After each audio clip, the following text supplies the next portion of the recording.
I wish I had something cool like that going on. Currently planning. I'm not doing You a lot of the could. planning. I'm not planning. I'm not doing. I'm not really involved that much in the planning process, but currently planning Jack's second birthday party. Hey, that's equally exciting. In its own way. Do you have a theme? Do you have a theme? Yes, it is. Is Baby Proc 2222222. If you catch the rhyme there, I don't know. Licensing might get us, but yeah, he likes. He has a lot of likes, but Baby Shark is still chief amongst them, and he just likes sharks in general, shark imagery of any kind. So and he started two, so hence the two. I feel like Baby Shark has created a kind of weird vacuum period where children love sharks at a baby age. Yes. And then they kind of forget about sharks, and then they're afraid of sharks. Yes. And it's like, not many other animals do you start loving and then fearing. Yes, there's once you discover the viciousness of the shark, they lose their cuteness that they have at a childhood. The funny thing about Baby Shark as a song is I remember learning it to kids when I was like, I would say like not 8, 9 or 10.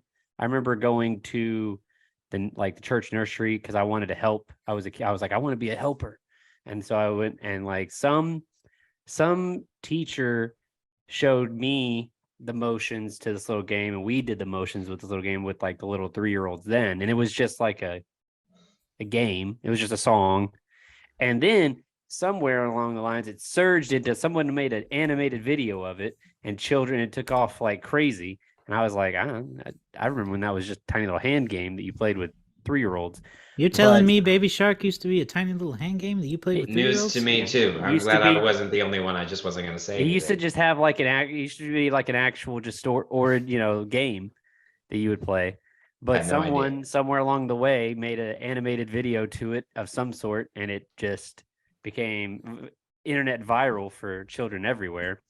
That's the only thing that I know about it is the video. That's crazy. You learn something new every day here on So Many Sequels. Dang. Yeah, it has educational on all four fronts. If I remember correctly, there wasn't all the stuff that I don't remember learning the stuff with the swim away or anything like that. It was just let's go hunt, and then it was over. The Baby Shark dance is the most watched video on YouTube, with 12.3 billion views. That's just because parents have it on repeat. Oh yeah, I mean, and the need to find the 2-hour loop becomes very evident very quickly when it's the only thing that will make your child be quiet for a few minutes.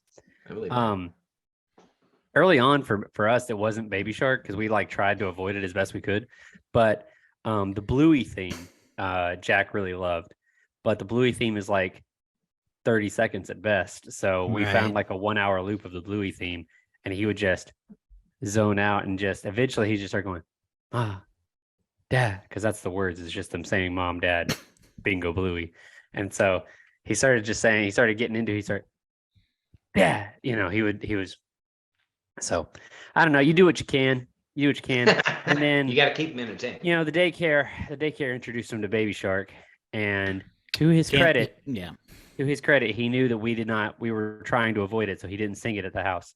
But we were like, well, let's just put on Baby Shark, see if he likes it. He did.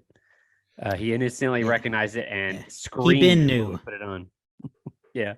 Anyway, that's enough Baby Shark talk. But he's going to be 2, which is crazy because it doesn't feel like 2 years have gone by. No, it does not. No, it does not. That'll be fun. It's true. Let me ask y'all a question. What's your favorite Valentine's candy? You got a favorite Valentine candy? I mean, for the longest time, it was the Reese's Hearts. Yeah, Reese's Hearts is always the best. But I also like the candy box of Reese's that are just the little mini Reese's. You know what I mean? Just like Reese's. Is what I do. I mean, honestly, Reese's is core answer. But I'm trying to be creative. Let me give me an example of something else. Give you an example? Yeah. Of another Valentine candy? What's another Valentine specific candy? gosh. I was thinking about this earlier because I thought it would be a fun question to talk about for this being like a Valentine themed episode. In a way, we kind of have two themes going on here. But the more I thought about it, the more I realized, man, outside of God, I forget what they're called, but the little chalk hearts with the little phrases on them. Yeah. That's like the only the candy hearts is like the only Valentine specific candy I can think of.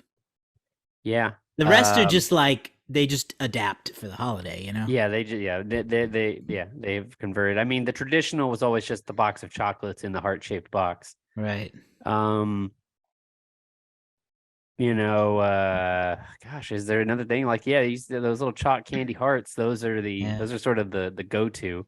That's pretty much it. That's like Valentine's based. One of it has to be one of the top 10 episodes of Futurama. I think we can say that for certain. The one with the candy hearts. Unfamiliar. Really? Oh man. No recall on Futurama. Love every episode, but no recall. If you guys need a new show to binge through for a while, Futurama's the show. Yeah, I don't know. Wow. I don't know. I can't think of anything specific. Wow. I was gonna say like peppermints, but that's such a boring answer. It is, and peppermints work for so many of the holidays. Candy canes, they're all peppermint. Peppermint tries to sneak itself into too many occasions, in my opinion, but that's just me. Do they make Valentine candy corn? Is that like a thing? I don't know. They should. Pink and red instead of orange and yellow. I'm a candy corn defender, so I would be okay with Valentine. As am I. I mean, I don't eat like mountains of the stuff, but I love a good candy corn. So we're talking about Valentine's Day because this episode is being dropped on Valentine's Day, but it's also Valentine's week, and this is after watching the movie, I feel like it's a bit of a stretch to make it a Valentine movie, but we're doing it. We're doing it. We're talking about Titanic today, because it's the 25th anniversary, and it is being re-released for Valentine's weekend. So we weren't the only ones who thought of this, at least. It's been 25 years. Titanic is being re-released. It's been remastered in 4K, 3D, HDR, high frame rate. These are all words that I read on the internet.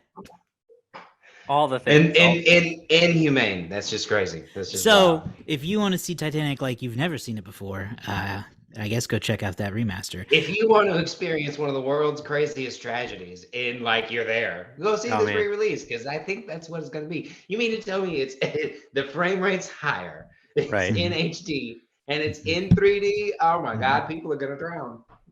Somebody get police ready. Are they putting it in 4DX? That's what we really need to know. Don't be splashing me with water. Horrible chair. James Cameron is individually going to spray everyone with a spray. The room gets artificially drops to 34 degrees. Lordy. It's tragedy. Sitting there freezing with Jack. Wow. Yeah. Titanic is it's arguably the biggest movie ever made. It's been passed in box office receipts due to inflation mainly. It was the highest grossing movie of all time for a good long run since its 1997 release, and it won 11 Academy Awards, including Best Picture.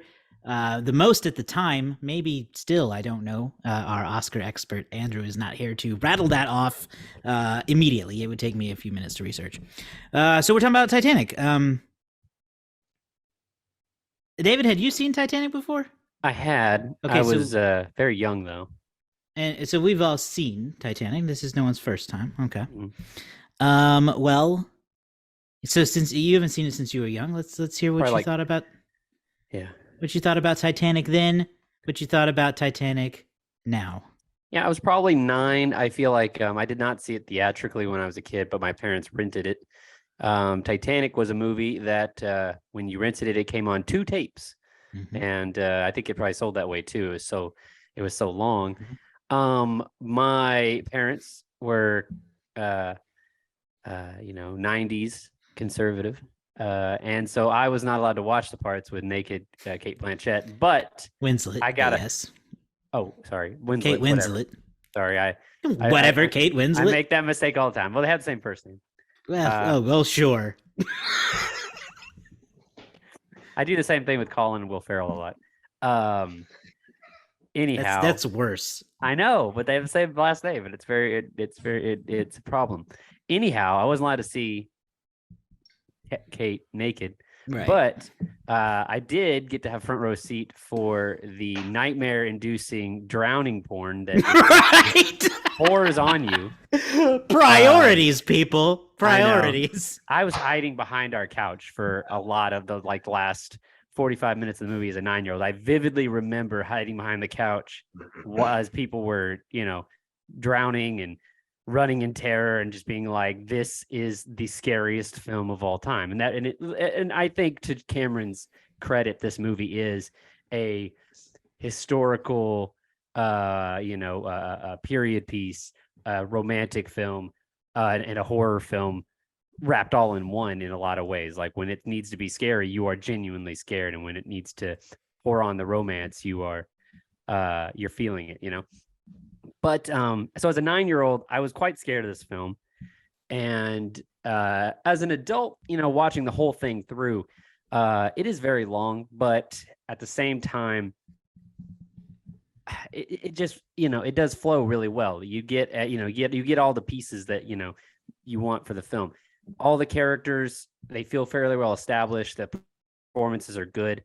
I'll never get over in terms of the production value, the scale of the film. The Titanic feels like they really did bring it to life. We've come a long way in visual effects, and so when you're watching it back today, you can kind of, we've gotten so used to things, you can kind of recognize, okay, this is sort of a digital version of the Titanic, and you can see little kind of rubbery looking people walking around the deck and stuff when some of the long shots. But I'm not trying to take away. I'm just saying, that's the disadvantage of time in some ways. Maybe the HD and the 60 frames a second and all that will improve that. Who knows? Or maybe not. But yeah, it is incredible. There were a lot of things that I noticed as an adult that I did not pick up on as a kid at all. And we could talk about those various things. We'll talk about the door controversy, I'm sure. And I think I've come around to a different way of thinking about the door controversy. But yeah, I don't know. I really enjoyed my rewatch. And I have questions. I have comments that we can get into, but I want to hear what you guys thought as well. Great. Garrett, Titanic, go. Yeah. It's very interesting to hear David talk, because for me, as a kid, my focus was not on the tragic danger that presented itself and added to the fast pace of the movie. 10-year-old Garrett hated this movie because I didn't want to watch a love story. Oh, this movie's stupid. It's about romance. So I hated a great Robot Chicken character right there. Thank you. Literally, that was it. I mean, as a kid, it was not a movie I was interested in because it was long. It did come on 2 VHSs, which is dumb. To see, it's stupid. To see it in real life, to live that life where you had the 2 VHS box set is this dumb thing. But it was. So I was like, no, I don't want to watch this 3-hour love story. Yeah. So the danger and the tragedy and all that stuff didn't really kick in to me as a kid. I also didn't really have a chance to process as a kid that it was real, like how real it was, right? How big of the scale it was. The Titanic is, but as a kid, you see that, and for me, you go, that's crazy. But for me, rewatching it, living through 9/11, and seeing how people react to that, all of it really came to make sense in the end. In the tragedy, when you think about how petrified every single person is on that ship, and then it does a really good job of showing you that class system, and it really does a good job of making you feel like you are on the ship, both feeling below deck, on the deck, you know, where the rich people are, how it's different, and it just really gives you that sense. And so watching it as an adult, I had a completely different view of this movie, because for me, the movie is, now watching it as an adult, it was that tragedy, you know, the romance and everything that is just a fantastical version of something, and it's there to help tell the story of this tragedy. And watching how they do that and then modernizing it with going under the sea or the ocean, and finding the original one, and then they kind of explain it through digital technology at the time, how it works and how it makes sense. And it was just, I don't know, it was such a much better watch. And then you said that it felt long, but for me, David, I felt it like it flew. It did not feel like it was 3 hours and 15 minutes. Like, you compare it to the Avatar, like Avatar movies feel long. This didn't feel long because the sense of wonder that it gave me, I wanted it. And it was just, it was really well done. 7-year or 9, 10, 11-year-old Garrett was stupid. I think it does depend on when you start the movie too, because I foolishly started this movie at about 9 o'clock at night, so I was like, it was like midnight, or like it was like 12:30, and I was like, oh my gosh, I'm so tired. That would make it long. Yeah, that'll do it. That'll do it. So I had to go back and really research my old noggin to remember my personal history with Titanic, because it's not a movie I remember seeking out a lot. But when I was watching it, I kept having these like moments of recall where I could just, you know, those moments where you just like know what the next line is and you can't explain it. I got a lot of those. And come to find out, this is my sister's favorite movie ever. And she watched it all the time. So I just have perpetual Titanic background memories, I think. So that helped with that. Yeah. So I remember liking it. David, I also remember finding it really scary and exorbitantly depressing. Just so sad. But because, as you know, you're a kid and you like the action parts, the second tape was my favorite tape. Because we now we're into it. You know, we owned that 2 VHS tape collection. Now, I don't remember exactly where the cutoff happens, but tape 2 is the tape with the action. That's what I remember. Yeah, it's somewhere in the vicinity of the iceberg hit, I think. Yeah. But over the years, I didn't revisit it, and I kind of fell into the mindset of Titanic, it's kind of overrated now. I don't think it's that good, yada yada. People make fun of the door. You mentioned that earlier. But returning to it now as an adult, man, I kind of loved it. It was really good. I was super invested in the characters and the story. And not just Jack and Rose, but so many of the side characters, many of which are real historical figures, which allowed me to go on the kind of nerdy rabbit hole digging that I do after movies. And now I'm learning about people like the unsinkable Molly Brown and whatnot. Very interesting to kind of see how Cameron had real people play a role in the lives of these fictional lovers. That was cool. And then just the effort that went into recreating the ship. It looked as wondrous as they described it, I think is the best way I can think. Like, they talk it up about how this is the most amazing ship ever built. That whole beginning scene with Leo playing cards for the ticket. It's the greatest ship ever. And they really sell it like that. And the visuals deliver. And that's really cool. I really liked the movie. I also think that it kind of it went a lot quicker than the 3 hour 15-minute runtime to me as well.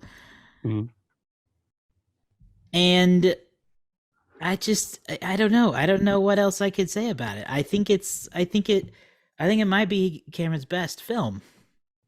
I don't disagree with that. I mean, there's an argument for Terminator 2. I mean, for so long, it was the best movie of all time. Yeah. In so many different aspects. I couldn't deny it in hindsight, you know? I couldn't. Sometimes the meme of a thing takes over, right? Right. The door, the I'll never let go. The Yeah. it's been It's 84 years. years, all the all of stuff. these things over Yeah. and over. But I will say, I hate that song still. Still hate that song. Hate it. Oh, I was gonna say that was one of my things I wanted to talk about. Let's Is talk we've It was done about the fine in the song. movie. a It was couple of fine in the times. movie, but I don't ever want to hear it again. Sometimes when we do these retro reviews or these kind of older movies, we get to hear songs from movies that have become a part of the pop culture, like zeitgeist, just the ethos, it's gone into the ethos, and now it's kind of weird sometimes now then go back and see the songs used in context, because My Heart Will Go On kept playing, and I just know it now from that stupid boat TikTok meme, where where it's played on a recorder or something like that. That's not all I know it from, but it's so weird for My Heart to Go On to be used unironically. You know what I mean? Like now it's so used to phone, to like fake, heartfelt moment. And it has been for years. I mean, obviously it was parodied to death after Titanic came out. So, I just think that's always funny, whether it was this or whether it was Take My Breath Away and Top Gun, or I can't remember. I feel like there was another old movie we did and the song was in there and I was like, oh gosh, Well, we have said before we're that using it seriously in this movie, and it's been so unserious for so long. in a lot of these older movies, there used to be a song, there used to be a song that was created specifically for the pop culture-ness, right? And so this song is, well, you hear it throughout, right? You hear the like it's a recurring theme. It's teased, it's bigger, it's smaller. And the only time that I truly ever want to hear the song, because I'm not going to deny the power of the song. The song's not the to blame. The radio is, and living in that time period where it was just nonstop and I didn't want to hear it again. But I only want to hear this song because it's been teased so much. And so how you keep me through the credits? You build up a song, you give it to me, and then you make me listen to it through the credits. And that's what I wanted to do with this. I wanted to hear, Celine hit that, yeah. I wanted a fist pump and power with her as she hit that note. And then I never want to hear it again. But I wish that was the thing that more movies did today, was give you a song that had a recordable note throughout the thing. And then it makes you excited to hear that song. Top Gun, again, the way they treated whatever that song was. See, I don't remember, but Take My Breath Away. Take My Breath Away. Yes, I want to hear them sing it, but I don't want to hear it outside of that again. Give me more movie created songs. Yeah, I think that's the issue, is that songs like My Heart Will Go On were composed by the film's composer for the movie. It was not a song that was selected for the movie or anything like that. It was written by James Horner for the movie. They asked Celine Dion to record it, and they don't do that anymore. It feels like they just kind of pick a song and try to make it fit in the movie versus write a song for the movie. Because there's no denying how massive that song was and still is. It was the best-selling single worldwide in 1998, and back then singles were sold on a CD. Yes, you had to buy a CD with one, maybe two songs on it. Yeah, and that was the best-selling one in the world. Right. And I'm reading here that even Cameron had to be sold on.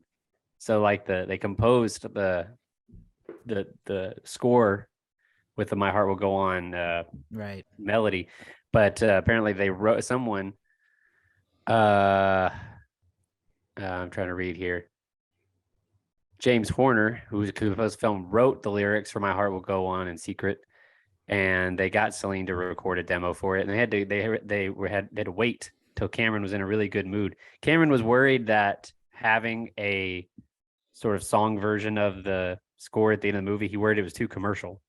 So he thought he was going to get it. He thought that, I guess film critics or other directors would think that he had sold out by doing that sort of thing at the end of his movie. I don't know. But, yeah. Well, and good song. And more than that, what makes Cameron probably the best person to tell the story at the time is because how much he cared about the story of the Titanic. a lot of it was that he didn't want to make the light of the tragedy or make it seem disrespectful by putting a pop song on top of it. That was also a concern of his. So he was very careful to make sure this movie, while partially fictionalized, also honored the real life people who were killed and other victims who survived and their families and all that. And I think that's a hard thing to do, to kind of make a movie that's telling a different story around a real life tragedy and still make it respectful. It's not easy. Yeah, I think he had like you said, he had a profound interest in making sure that he was respecting those who died and those who survived. I think he said that he spent a lot of time in submersibles, surveying the Titanic and being around the Titanic. He realized at a certain point that he had spent more time in and around the Titanic than the people who were on it, when and who survived that day and who died that day, or died that night. And so, it is a really powerful story, and it is this crazy tragedy, and we can get more into the actual story of it here as we go. But like, it is like, they really did a good job in the film of, even though you're getting a lot of Rose's perspective of Rose being conveniently at the right places at the right time to hear some of the events that led to the tragedy, them deciding, she was conveniently nearby when they said, hey, why haven't you lit the last burners, or something like that, to make it go as fast as possible. And he's like, and that's all very interesting. The chain of events that led to this incident. Because initially, because I think a lot of people, you just want to think like, oh, they were just idiots. They just didn't see a giant iceberg.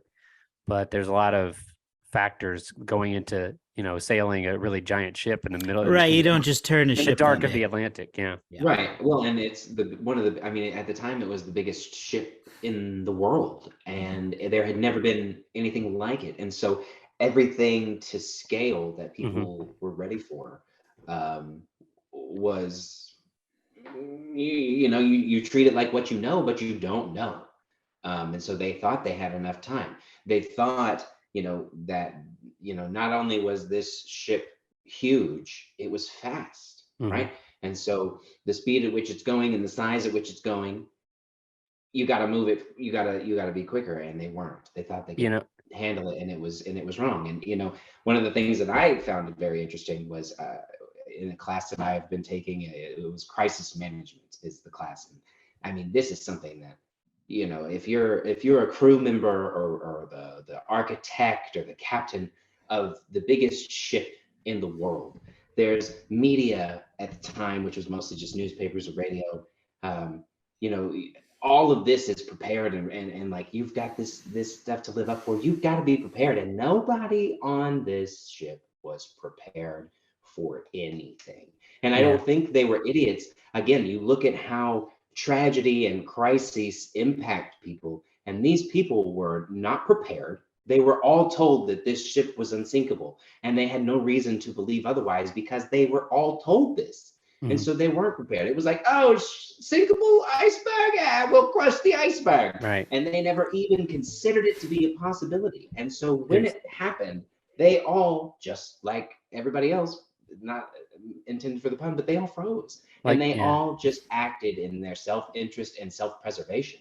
And that's just the way people act in a crisis if they're not prepared. Well, like you said, there's, it's easy to throw around a term like idiots, but I think also, in addition to the types of stories that Cameron wove in here, the themes that Cameron wove in here, obviously hubris is a big element of it. And we have a few different characters in this movie. There's the guy who he didn't design the ship, but he, commissioned it to be built or something. And he's obviously, we got all this hubris. He thinks it's unsinkable. He said, he was a part of this planning that said, hey, these extra lifeboats are just going to clutter up the place and make it look ugly. Let's skimp on the lifeboats, and things like that. The ship can't sink anyway, right? Why would we need all these lifeboats? You have Victor Garber in an excellent role playing the actual, I think, I don't know, you don't call him an architect in shipbuilding, but whatever, the Yes, engineer, Mr. and Andrews. and who does a wonderful job. I think an Mhm. underrated performance by Victor Garber in this movie. Um, does feel a certain he wants to be confident that this is going to work, and that, that his fears are unfounded, but you can tell that he doesn't believe it. He does. There's a part of him that's like, we're playing with fire by not having extra lifeboats. We're playing with fire by going going as fast as possible. The captain feels that way. He's, going against his better judgment, because he's being, he's having his own sense of ego and his own sense of professional pride called into question, of why not go faster? Why not really show what this ship can do? And so the human level of like, let's be bigger, let's be better, let's be the greatest we can be, with everything, and how that, at least in the film, contributed to the incident, I think it's fascinating, and it's something that we see a lot. It's something that we see a lot in film, is just humans lacking the foresight of what their own, of these types of situations.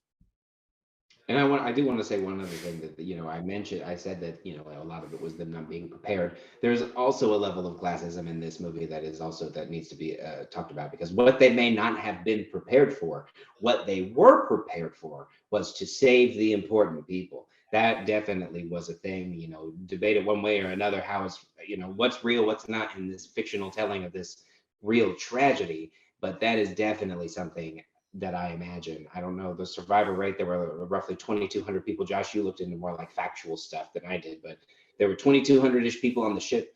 1,500-ish people died. I think I remember, Josh, you saying that it was real that some lifeboats were not full. And I imagine that the ones that were full or relatively full were of the women and children, or the upper class society, and not those in the below decks. And I'm sure that was done on, purpose, Definitely. or that was thought out based on who should be saved and who should not be. Definitely, yeah. Yeah, they were that. Yeah, you basically recounted what I read. The ship was not prepared to sink because ships were genuinely considered unsinkable, and they only had they only had enough lifeboats for about half the. I keep wanting to say crew, but that's not the word. Passengers. The passengers. Yeah, they only had enough boats for about half of them, and many of them they sent out barely half full anyway. So they were like wildly unprepared and wildly untrained to handle it. Not a good combo. No, and what I do like Garrett, you talked about the classism in the movie, and the movie makes, Cameron makes an effort to show how the classes interact throughout the movie in different ways, how they party, how they drink, how they interact with, how men and women interact in these different classes.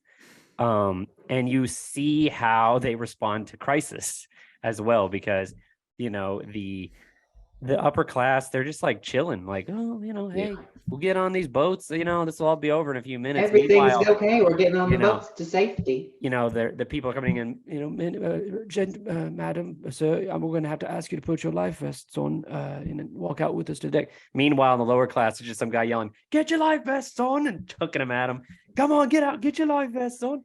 And it's just how it's crazy to think that even in a moment of crisis, you would have this sense of, I mean, I wish I could think of a better word than classism, but that you could have that you could maintain that.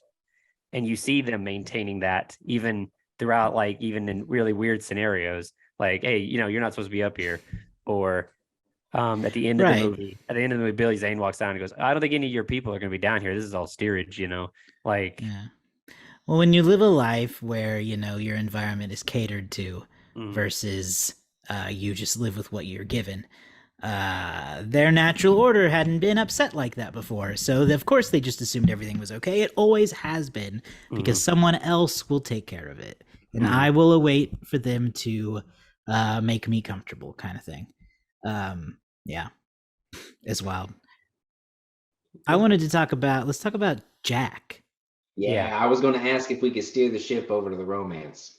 Yeah, Yes, I want to talk about actors in general, but let's start with Leo. Yeah, and Jack. Leo, this is his catapult to stardom role. Well, he was already a name, but this is what made him like the cover of every magazine and everything in the world was Titanic, and I think he does a great job. This is a really strong performance from him. I don't have any notes. Like I'm gonna give notes to 1997 Leo DiCaprio. Give me a freaking break. Doesn't it feel though like he aged 3 years over the course of this performance though? Like over the course of this movie, he looked 15 at the beginning and he looked like in his 30s by the end of it. It does, and I feel like if you live through that experience, or in his case, you lived up to a point, you would age that quickly too. Maybe. I mean, it was a very stressful situation. I mean, he's so charming. He's so casual. He doesn't seem like even though he's also weirdly enough, he's like the American. Like there's like everybody else is like, some level of European. Right. He's like seemingly him and Kathy Bates are like the only Americans on board.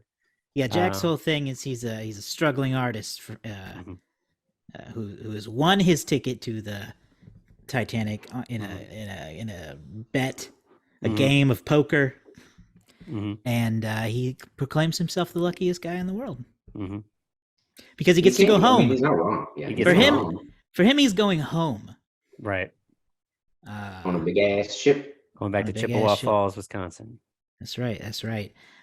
But his parts of the movie, I like his parts of the movie the most, I think, because when we're with Jack, we get to see the interesting parts of the ship, right? Not the fancy stuff that Rose is always around, but the real stuff. Right. We get to see the other side of this class system. Right. And when he moves between those class systems, like I mean that's kind of the interesting part too, is seeing him put out of kind of how he manages to hold his own in this like upper class, like that dinner scene where Rose's mom is like trying to embarrass him and Billy Zane's kind of trying, like he's trying to embarrass him a little bit, but he's also kind of feeling him out a little bit, but but he holds his own. Jack holds his own really well. You're rooting for him. You're rooting for Jack. Yeah. Underdog. Exactly. Yeah. I think that he did a great job. I was looking it up here, and I don't know. I'm not Andrew, so don't have the Oscar information. But he was not nominated at all for this. He was, despite this movie being nominated for 11, he was not nominated for Best Actor. And I don't know who was. I don't know who won. I cannot add to this, but I do think that while his parts of the movie are more interesting, I think his character arc is less. I think that he generally stays kind of the same. I mean, he goes through a different kind of thing. But I think that Kate Winslet and Rose, I think that character and that performance, it really is while the aspects of the movie are the more, upper class and less interesting parts, I think that her performance and what she shows and goes through is more and more commanding than Leo's. And that's not a knock on Leo. It's that she has so much more. It is her story. It's her story. She's the one telling it, for that matter. And so it's her. She's an argument that could be made that in the literal sense, Jack is the antagonist. He is the person with the point of view who is challenging Rose as the protagonist to change her life. She's challenging her, and that plays out through a love story. And ultimately, he does change her. She changes how she's going to live her life for him. That's not to say he's the villain. People conflate antagonist and villain a lot of times in these types of stories, but in the truest sense, he has an alternative worldview that Rose is looking for. Rose feels trapped in her life, and she isn't just needed someone like Jack to come along and explain to her, you don't have to live the life that they tell you you're supposed to live. And that's what she's been waiting for her whole life. And it just sets her on a different path. Like you said, we see her, she's the one that grows. She's the one that changes over the course of the film. I think that their individual performances are so good, but the one thing that doesn't give this movie that, for me, and this is going to be controversial, probably, maybe not amongst you two, but I think amongst everybody else that will listen or exists. I don't think that the actual romance part of the movie is very strong. I don't think James Cameron is good at that. I just don't think he's good at it. I think it is good enough to service the rest of the fantastic movie. And that's really all that it needs to be. But like looking at it as itself, like their interactions, I'm going like, whatever, I don't care. Like I like them, I like the arcs. I just don't believe the relationship really. Part of that might be, Josh, in your research, did you find any information about, there's a scene where she goes to thank him after he's invited to dinner, but before they have the dinner. She goes to thank him, right? And this is when she finds his book with all his drawings of his French girls, and then he teaches her how to spit. Apparently, what I read was a lot of that James Cameron allowed Winslet and DiCaprio to improv because he just wanted an authentic element of them flirting. So it's just like, hey, here's an outline of what to talk about, get there. And I thought that was the most awkward part of the movie. So I don't know. That might be what you're talking about, because their interaction there was very awkward and did not seem like, I was like, do they not remember their lines? And that might be why. It was about as awkward as any situation where one would ask someone to draw them naked, I think. This is pre the naked part, but yeah. Right. But no, I think they had pretty good chemistry, honestly. They had great chemistry as it kept going. Yeah, their chemistry does definitely evolve to the point where I completely believe they love each other, especially at the end. But I believe it. I believe that they love each other. Yeah. I think Winslet does a good job here. I think I believe that they love each other in the moment. I don't really believe that anybody falls in love in a day, but get real swept up in the energy of everything. I'm back. Oh, there we go. Anybody can get swept up. You can get swept up in a day, really feel it. Yeah, exactly. That's that passion. I think that there is a kind of a weird thing. So of Rose as a character is very like, we're swinging and a missing tonight, boys.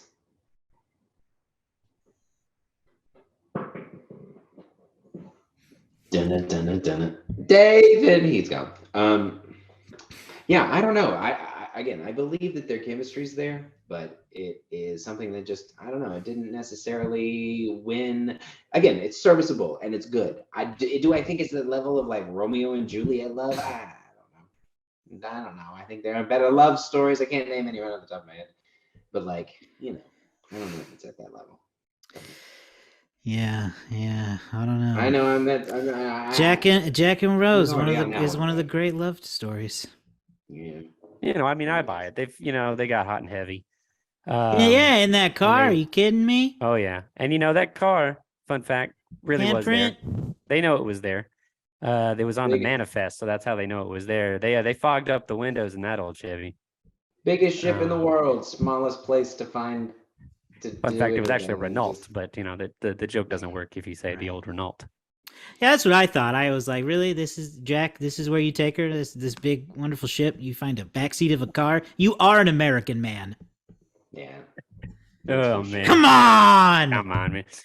That's, hey, you know what? Treat her right. That was, I'm assuming that's, that, because I don't think she and, I don't want to say Billy Zane. What's the character's name? Hockley. I don't think her and Hockley had been intimate. So listen, I'm gonna call him Billy Zane. Billy Zane, is he not the most insufferable character ever made? I mean, but he has to be. But as a performance, though, Billy Zane, great, right? Oh, he killed it. But he's the most insufferable character ever. Oh, I know, but I feel bad because Leo, Kate Winslet, their careers.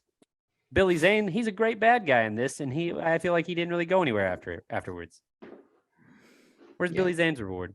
Maybe I'm wrong. Maybe he was awful and everybody hates him. I don't know. Well, he has to suck. He has to be extremely hateable for the audience to be okay with with Kate breaking up the engagement and Running leaving off. him for Jack after a man that she just met. You have to hate him, otherwise you'd be like, Rose. If he was a cool dude, it would be Can like, we should have a talk at least. yeah. It would make you would feel bad for him. And you don't want to, you Right. don't want the audience to feel bad for the guy. You cannot feel bad for Billy left at the Zane, altar. and I never did. He was an awful person from the start. But still, great performance by Billy himself. Yes, really nails it. Good. Really nails it. Josh, I want to talk to you because I think I hope you will know what I'm talking about. There's an actor in this movie who plays I can't find I can't find the character in the cast list, but his name's Spicer. He was Billy Zane's right-hand man, the guy he made go do everything. Chased him down, and he had him all locked up. So the actor is I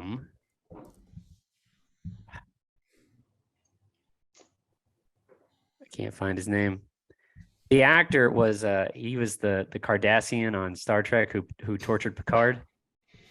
With the four lights. The four lights, you know what I'm talking about? Yeah, I kind of remember this. Yeah, great actor. Anyway, is that Star Trek? Good Star Trek actor. Great Star Trek actor. Been in Star Trek, actually. He was in a lot of Star Trek. He was in he was in the Undiscovered Country and some other movies. But I thought that guy was really good. I thought that he was menacing. And I'm glad, and I thought it was interesting that they gave that to like a really kind of an older guy as a role, when it seems like kind of a young man's game to be chasing Leonardo DiCaprio all over the boat. Right. One more dynamic I want to talk about before we move on to some other things is, how do we feel about the way the story is told through kind of a narrative storytelling with a present day Bill Paxton piloting a submarine down to the Titanic, yada yada yada, meeting present day Rose, and then telling her story. Did that work for everybody? You go first, Garrett. I think it did for me, because I think that helps with the real life tragedy of the situation. Yep. I think that if you tried to find a story to tell in there that was real, you probably could. But I think that by making this a more fantastical situation and a fictional version of a thing, you can tell the tale with the tragedy in the background, but the story of these two fictional characters in there, and it doesn't offend as many people as you possibly could in a tragic situation like this. Like you said, it's a difficult story to tell, and so if you tell it through the eyes of fictional characters on a real life thing, I think it helps. And again, talking about how he treated it, and he was very careful with it. So I think it was handled well. I think in other people's hands it could have been bad, but no, I think that was a good idea. So I am of two minds about it, because I almost would rather it just not be there, because I feel like I actually really do like it, because I think that Gloria Stewart is a great actress. She plays Old Rose, and she's funny. She is sincere. She's playing 20 years older than she is into this particular moment. Bill Paxton, Bill Paxton is great in everything. Like, I love Bill Paxton is that man I want to hang out with, man. I want to hear him hang out and talk about Titanic. I think what we get at the beginning is really good. It's an interesting framing device of they find this thing and then they find the woman who did it, and then that's how you tell the story. But for me, I like that. I like those characters. I found myself I enjoy those characters, but because we get them at the beginning, we get like 2 snippets of them for the next 2.5 hours. And then when it gets to the end, when she finishes her story, Bill Paxton just like walks out on a ravine and goes, "I always thought I'd find it one day, but I didn't. Shoot." And then it's just like, that's it. Bill Paxton's story is over. Like, that's adventuring. There's no real conclusion for them in modern day, because I mean, the conclusion is, I thought the old lady dropped it into the ocean at the end. Like, that's the conclusion of the present day story. And it just like, it feels like it's just like, oh, but like that's the, like I forgot we were telling a modern day story part as well. And so part of me is almost like, I wish it wasn't there, because I feel like it tells itself straightforward, or you could just have the lady tell the story. It doesn't have to be set up with this whole them diving and Bill Paxton being like, oh, I want to find this thing. Oh, I'm so excited. And then it just doesn't, that story just kind of ends. Like you could just have her telling her granddaughter, hey, here's the story of how I survived the Titanic, without the way they were doing it. But I, at the same time, I do like Bill. I do like the opening. I like Bill Paxton. I like his weird friends. It feels like they left Twister straight to do this. Yeah, in my world, that is the same crew from Twister. In my opinion, I think that the modern day stuff there is essentially an afterthought, but it helps you set the tone that this is real, right? I think that's what it's there for. I mean, yeah, I don't think Bill Paxton signed on for this, for the well-written character script that he was given. I think that he got to see the Titanic in real life on one of those boats. I think that mess is real. I think that's cool, and I think I'd do that too.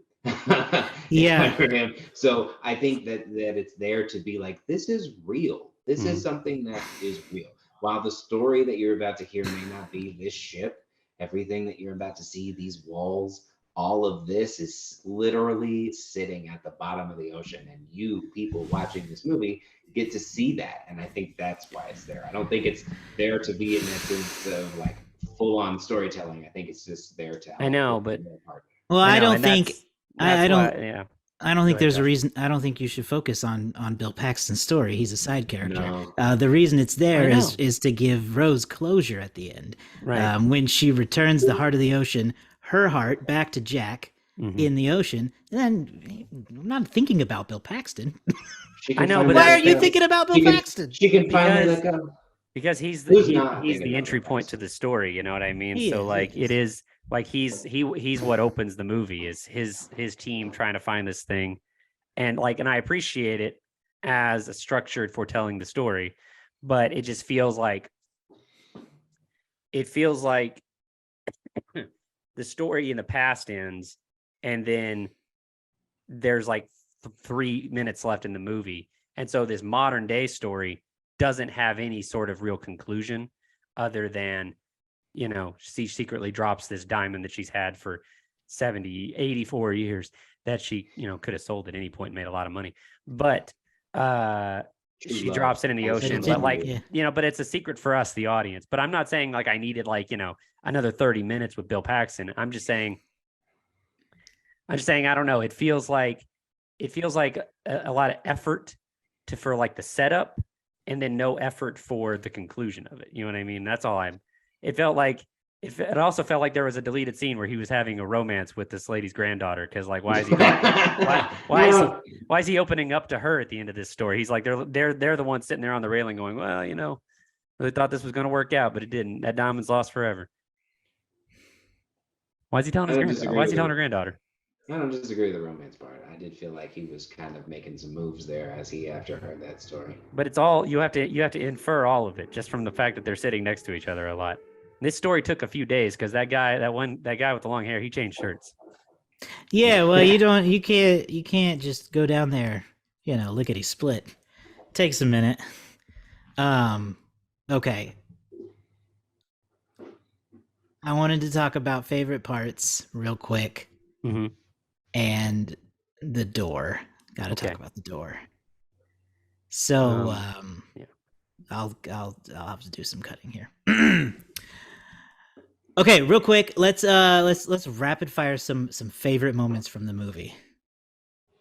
Oh, the party scene. I like the party scene. Which party below scene? Below deck party scene. Actually, you know what I really liked? Honestly, this whole movie and this experience watching this was weird because it felt like the first time. So I just as a favorite part, I liked the contrast. I liked the way that Cameron showed the snootiness, boringness, hoity-toityness of that upperclassness with the fun, we're just trying to survive community feeling of those below deck. I really liked that. And when they showed the fun parts of those people who were living in are currently in like shambles under the deck, and they were just living their lives and having a great time until, shit went crazy. I really liked that. David. One of my favorite parts is Jack completely forgetting about his friend Fabrizio, who he won these tickets with, getting that dude killed. What a jerk. He was a nice guy. I feel bad for Danny Nucci. The man was literally 1 foot away from Leonardo DiCaprio as he uttered one of the most one of the most famous lines in cinema history. I'm the king of the world. And nobody knows Danny Nucci's name. I know. Poor guy. People remember that as like being Jack and Rose, but it's not. It's Jack and Fabrizio. It's right. Jack and Right. Fabrizio. Jack got Fabrizio killed. And that happened by winning that ticket quickly. and taking him with him. And then he didn't even hang out with him on the boat for like days. He was too busy off with this chick. That happens very quickly in the movie with the I'm the king of the world too. Bro code. And then you know what happens? Bros first. You know what happens to Fabrizio? Does Jack check on him? When he's as the movie's ending? No, Fabrizio's swimming in the water and then he gets the big smokestack falls on him in the water. I'll tell you this. That sucks. Poor Fabrizio. Yeah, but that might have been a better ending than Jack got. It was quicker. Yeah, dude froze to death. No, but seriously, a favorite part. Most of the stuff with Kathy Bates. She was always great. Always great. I mentioned Victor Garber earlier. Most of the stuff with Victor Garber, great. I'm trying to think of something really specific. I like the part where Kate Winslet is practicing with the axe to cut the handcuffs. That's very funny. Yes, it's a little bit of light humor in a moment when you don't expect it. Yeah, I tried to hit the exact same spot, way off. Yeah. I was actually like, and he was like, just go for it. I'm like, no, don't go for it. No, don't go for it. Don't go for it. Please choke all the way up on the axe. I think one of my favorite bits, which is, bit is more of a comedic thing, but I would be remiss not to mention the quartet that plays as they sing.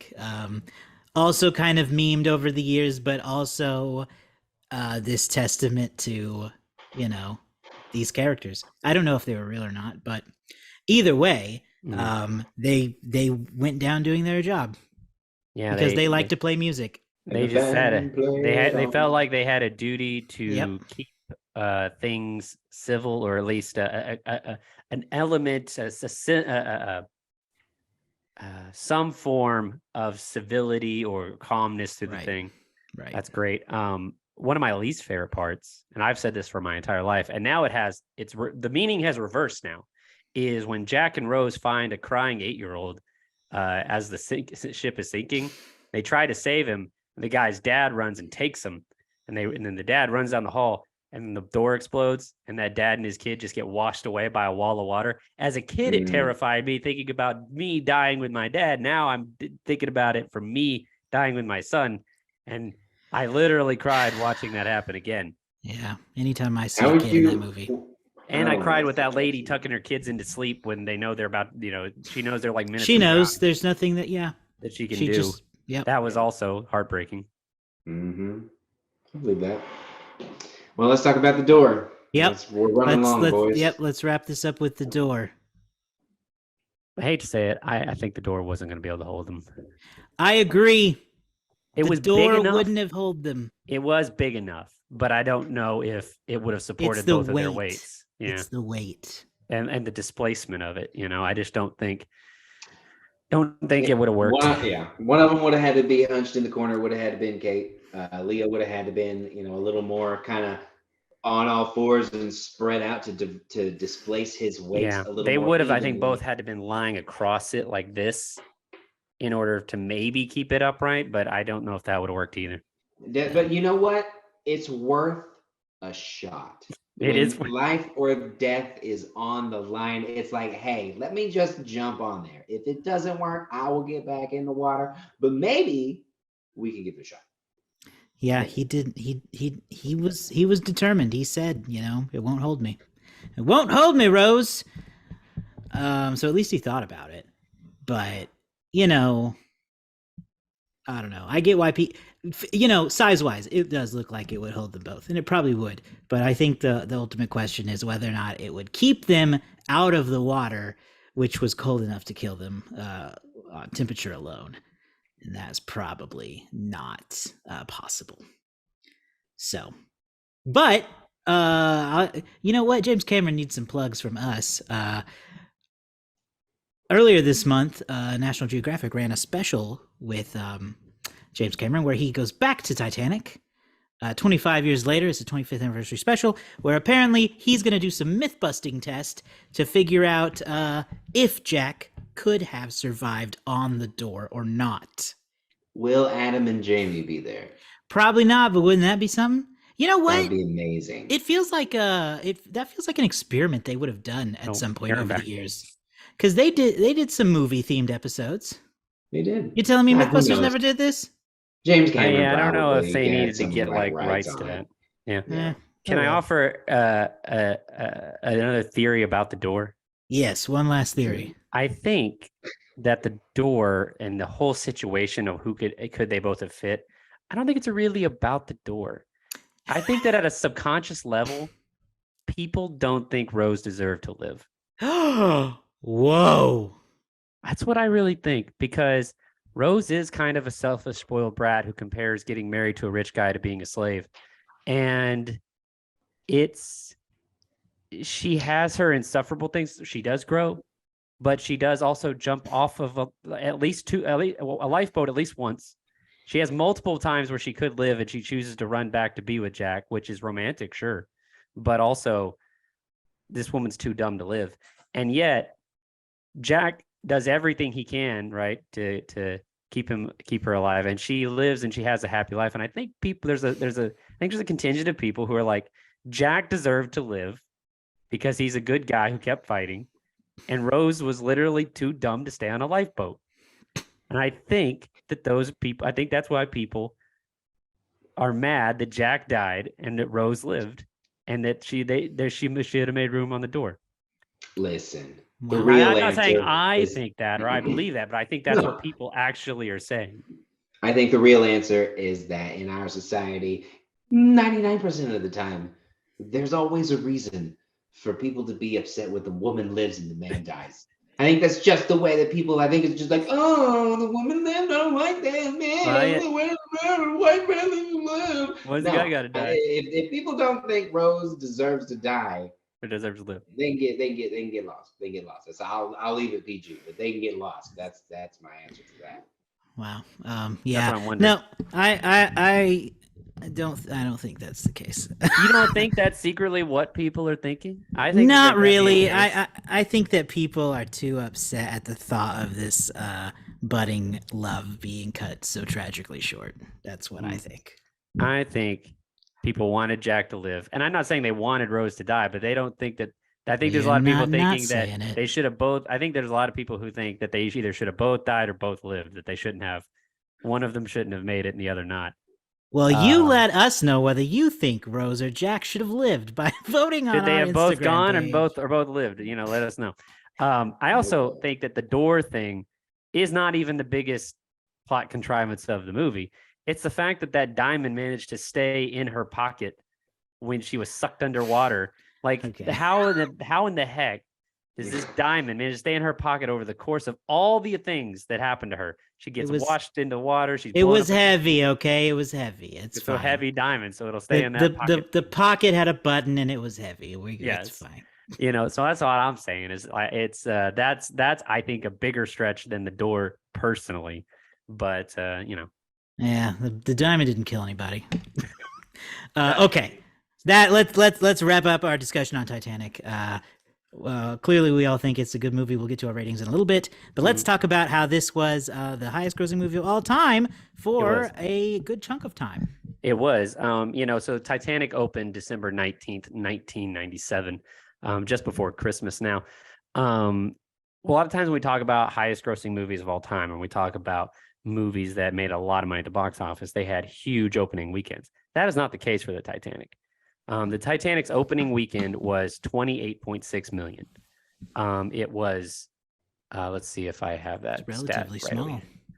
I think I have this stat right here. It's, I don't, but its opening was barely, like a percentage of its total gross. So it opened the weekend, like I said, of December 19th to 28 million. It was hotly contested with Tomorrow Never Dies, which also opened that weekend. New James Bond movie brought in 25.1. Scream 2 was still in theaters. It brought in 13.9. Mouse Hunt brought in $6 million. And then at number 5, in its 4th week, you had Flubber, which brought in 4.2. Mouse Hunt and Flubber are. I never could get on board with Flubber. Really? Oh, Flubber! I couldn't. Sorry, Robin. I couldn't do it. What a great movie for a Both 7-year-old. of those movies are childhood favorites.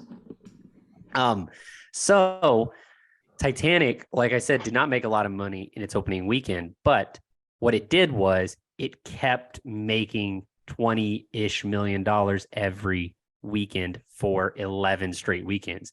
So it opened 28 million. The next week, 35 million. Week after that, 33. The week after that, 28. The week after that, 30, 36, 25. This movie did not drop below, did not have a weekend below 20 million until its 11th week. It just kept raking in money at the box office for, I believe, 41 or 42 straight weeks. And it would finish domestically in the United States with $600 million. It would finish internationally with 1.2 million for a worldwide total of $1.8 million. And that's actually that might be a little bit ballooned with the re-releases. But as of today, it is still the 8th highest grossing movie domestically. It is still the 3rd highest grossing movie worldwide with 2.1 million based on all its re-releases over time. Box Office Mojo estimates that the movie is still the 5th highest grossing film of all time, adjusted for inflation. As of right now, it's sitting in that number 3 spot for worldwide gross. Avatar: Way of Water is very close to passing it, just 20 million behind. At this point, Way of Water, I don't know. It needs. Remember, Titanic's got a re-release coming out, though. 800 million re-release. Yeah, so Titanic could probably add a little bit to that number even still. It was, I believe, so it was, like Josh said, it was the highest grossing movie of all time. It passed Jurassic Park to do that. It held that record. Jurassic Park, wow. Yeah, it held that spot for 12 years, being surpassed by Avatar, which again was another Cameron film. And it was the first film in history to make $1 billion worldwide, a feat that has now become so common that it's not even really worth noting anymore. But in 1997, that was unbelievable. And it's still kind of unbelievable to think that it happened in 1997 when you think about international releases were still kind of on the scale that it was released, kind of new.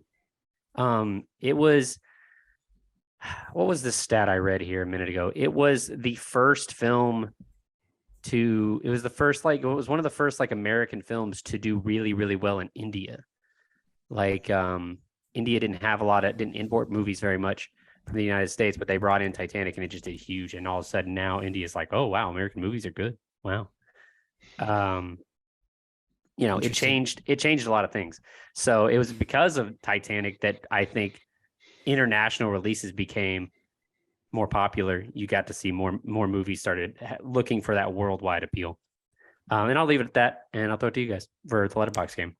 All right, it's time to see what Letterboxd thinks of Titanic. While we ponder our guesses, here are some of my favorite, most popular reviews of Titanic. 3 stars. Watched this for the first time as God intended on 2 VHS tapes. 4 stars. The Way of Water.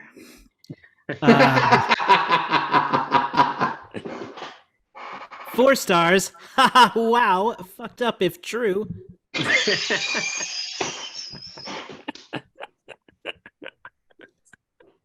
Man. And then finally 4 stars. Quote, winning that ticket was the best thing that ever happened to me. Was it though? Oh, poor Jack. So what do we think? What are our guesses for Titanic? Oh goodness. 3.8. Let me just throw it out. Solid. That's a good guess. I always try to go back to those dang Lord of the Rings movies, and I can never remember where they fall. I think they're like all 4.1. All Are Lord of the they? Rings. I think so. Really? It's either they're all 4.3. I can't remember. I don't think they're Lord of the Rings, obviously. 3.9. Those are such 3.9. great guesses. They leave me no choice but to go below you guys. And I'll say 3.7. Wow, We're we're just really gonna a stack up on split. top of I each other mean- here. We're gonna split every hair. Yeah. Okay, this Yeah. week we have a direct hit. We got a direct hit, didn't we? Yeah. We got a Yes. direct That's hit, an and easy one. it's me. Yeah. I'm the Good problem. for you, Snap. Josh. There we It's me. go. I finally got a double whammy on the board. There we go. Hang on, I gotta add this to the list. Titanic. Josh wins. Congratulations, Josh. You are Letterboxd. You know what? I needed Letterboxd it. king for the week. Made me feel good. So that's Josh's second win. First And it's a stone. direct hit though. And it's My first bullseye. That brings Josh up to 3 total. That means the scores currently are me 5, Josh 3, Andrew 2. Garrett has yet to score. Oh no! Okay, Hey, But, it's hey, February. We got a whole year. we got a whole Hey, year. but We you got a know year. what? You with just one correct guess, you could be tied with Andrew. That's all it takes. That's true. Okay, That's true. or a I double want him or to beat me this year. yeah. Okay, here we are at the end of the show. What are our final ratings for James Cameron's Titanic? 4 icebergs. Oh, Too soon? 4 Hearts of the Ocean. That's better. That's good. That's good. 4 frozen love interests. And a partridge in a pear tree. Yeah, I'm also Okay. gonna go with 4 stars. Yeah. Wow, okay. I like that. I like it when a plan comes together. Yeah. 4 stars from all of us, despite a fairly lively conversation. That's Yeah. always nice. Okay, well, that's Titanic, the 25th anniversary. Go see it in a theater if it's still playing. Whenever you hear this, I'm sure it'll be cool in theaters. Be sure to follow us online at Facebook, Instagram, TikTok. So many sequels on all of those. And of course, you can go to so manysequels.com to find links to all those pages and subscribe to the show on Apple Podcasts, Spotify, or wherever fine podcasts are downloaded. With that, we'll see y'all next time. Bye.